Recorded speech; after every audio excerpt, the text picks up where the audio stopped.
आप सुन रहे हैं करंट अफेयर रेडियो को धीर सिंह के साथ सीरीज में कुछ खास। नया अटलांटिक चार्टर। जो बाइडेन और बोरिस जॉनसन ने हाल ही में अटलांटिक चार्टर से संबंधित दस्तावेजों का निरीक्षण किया। दोनों नेताओं ने लोकतंत्र और खुले समाज के सिद्धांतों, मूल्यों और संस्थानों की रक्षा करने की वचन देते हुए एक नए अटलांटिक चार्टर पर हस्ताक्षर करने की योजना बनाई है। अटलांटिक चार्टर संयुक्त राज्य अमेरिका और ग्रेट ब्रिटेन द्वारा द्वितीय विश्व युद्ध के दौरान जारी एक संयुक्त घोषणा थी, जिसने युद्ध के बाद की दुनिया के लिए एक दृष्टिकोण निर्धारित किया था। इस घोषणा पर ब्रिटिश प्रधानमंत्री विंस्टन चर्चिल और अमेरिकी राष्ट्रपति फ्रैंकलिन डी रूजवेल्ट द्वारा हस्ताक्षर किए गए थे। पहली बार 14 अगस्त 1941 में घोषित इसे 26 मित्र राष्ट्रों के एक समूह ने अंततः जनवरी 1942 तक अपना समर्थन देने का वादा किया था। इसके प्रमुख बिंदुओं में एक राष्ट्र का अपनी सरकार चुनने का अधिकार, व्यापार प्रतिबंधों में ढील और युद्ध के बाद निशस्त्रीकरण की दलील थी। दस्तावेजों को 1945 में संयुक्त राष्ट्र की स्थापना की दिशा में पहला महत्वपूर्ण कदम माना जाता है। सितारों की संख्या गिनने का mission. Cosmic infrared background experiment 2 यानी कि साइबर 2 नासा द्वारा न्यू मैक्सिको यूएसए में व्हाइट सैंडल मिसाइल रेंज से प्रक्षेपित किया गया। इस मिशन का उद्देश्य ब्रह्मांड में मौजूद तारों की संख्या की गणना करना है। मतलब ब्रह्मांड में कितने तारे हैं, इसको गिनने का मिशन है। वैज्ञानिकों ने अनुमान लगाया है कि प्रत्येक आकाशगंगा में औसतन लगभग 100 मिलियन तारे होते हैं। साइबर 2 सितारों की गिनती कैसे करेगा? एक बार जब उपकरण पृथ्वी के वायुमंडल से ऊपर हो जाता है तो यह आकाश के एक हिस्से का सर्वेक्षण करेगा, जिसमें आकाशगंगा के दर्जनों समूह शामिल होंगे। ये उपकरण वास्तव में अलग अलग सितारों की गणना नहीं करेगा, बल्कि इसके बजाय एक्स्ट्रा गैलेक्टिकल पृष्ठभूमि प्रकाश का पता लगाएगा, जो कि ब्रह्मांड के पूरे इतिहास में उत्सर्जित प्रकाश है। इस सभी एक्स्ट्रा गैलेक्टिकल बैकग्राउंड लाइट से साइबर 2 इस कॉस्मिक इंफ्रारेड बैकग्राउंड के एक हिस्से पर ध्यान केंद्रित करेगा, जो कुछ समय आम सितारों द्वारा उत्सर्जित होगा।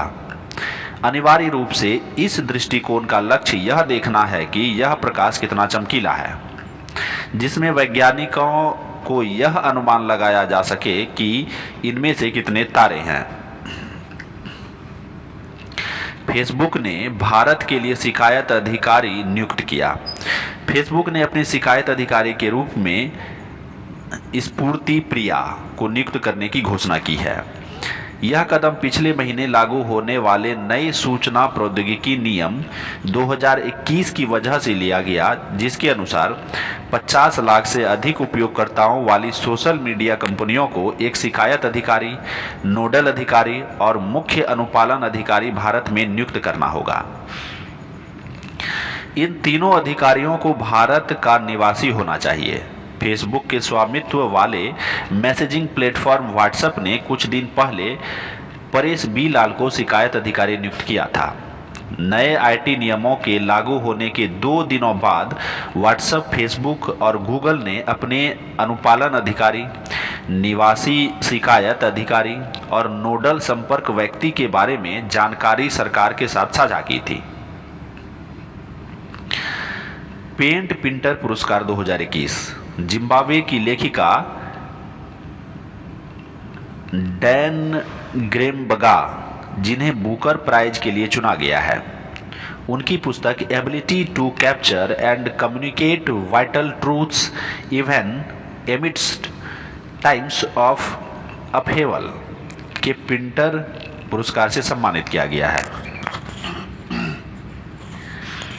डैन ग्रेम्बगा की पुस्तक दिस मॉरेनेबल बॉडी को बुकर प्राइज 2020 के लिए चुना गया था।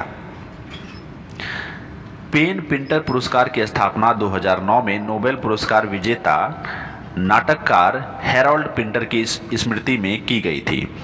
यह पुरस्कार प्रतिवर्ष नाटकों, कविताओं, निबंधों या उत्कृष्ट साहित्य योग्यताओं के उपन्यास अंग्रेजी में लिखे गए एक महत्वपूर्ण निकाय के तहत लेखकों तथा कवियों को दिए जाते हैं। भारत थाईलैंड समन्वित गश्त। भारत थाईलैंड समन्वित गश्ती इंडो थाई कॉर्पेट अभ्यास का 31वां संस्करण अंडमान सागर में शुरू हुआ। भारतीय पक्ष की ओर से एक स्वदेश निर्मित भारतीय नौसेना जहाज INS सरयू और थाईलैंड नौसेना से HTMS क्राबी दोनों नौसेनाओं के डोर्नियर समुद्री गश्ती विमान के साथ कॉर्पेट में भाग ले रहा है। कॉर्पेट अभ्यास दोनों नौसेनाओं के बीच 2005 से हर 2 वर्ष में उनकी अंतर्राष्ट्रीय समुद्री सीमा रेखा के साथ आयोजित किया जा रहा है। कॉर्पेट नौसेनाओं के बीच एक दूसरे को समझने और सहयोग का निर्माण करता है और गैर सूचित और नियमों का उल्लंघन करके मछली पकड़ने, मादक पदार्थों के तस्करी, समुद्री आतंकवाद, सशस्त्र डकैती और समुद्री डकैती जैसी गैर कानूनी गतिविधियों को रोकने उपाय के लिए विकसित करता है। Smart kitchen project. केरल सरकार द्वारा एक स्मार्ट किचन प्रोजेक्ट शुरू करने की घोषणा की गई है, जिसका उद्देश्य रसोई घरों का आधुनिकीकरण करना और घरेलू कामकाज में गृहिणियों के सामने आने वाली कठिनाइयों को कम करना है। इस योजना के तहत KSFE द्वारा घरेलू गैजेट या उपकरण खरीदने हेतु सभी वर्गों की महिलाओं के लिए सुलभ ऋण का उपलब्ध कराया जाएगा। योजना के बारे में। इस योजना के कार्यान्वयन एक राज्य द्वारा संचालित चीट फंड एंड ऋणदाता फर्म केरल राज्य वित्तीय उद्यम KSFE द्वारा किया जाएगा। किसके द्वारा? तो चीट फंड एंड ऋणदाता फर्म केरल राज्य वित्त उद्यम। इस ऋण या लागत पर लगने वाली ब्याज को लाभार्थी, स्थानीय स्वशासी निकाय और राज्य सरकार के मध्य समान रूप से साझा किया जाएगा। रसोई में मशीनीकरण बढ़ाकर श्रम में महिलाओं की भागीदारी को बढ़ाया जा सकता है।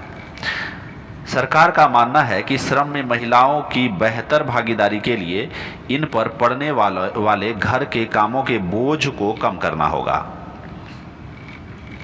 माता पिता को खोने वाले बच्चों की मदद करने के लिए परियोजना आसाह, संघर्ष से उत्कर्ष तक हम आपके साथ हैं। हरियाणा राज्य विधिक सेवा प्राधिकरण ने 9 जून को कोविड महामारी के कारण अपने माता पिता को खोने वाले बच्चों के अधिकारों और लाभों के बारे में जागरूक पैदा करने के लिए चुनौती शुरू की है।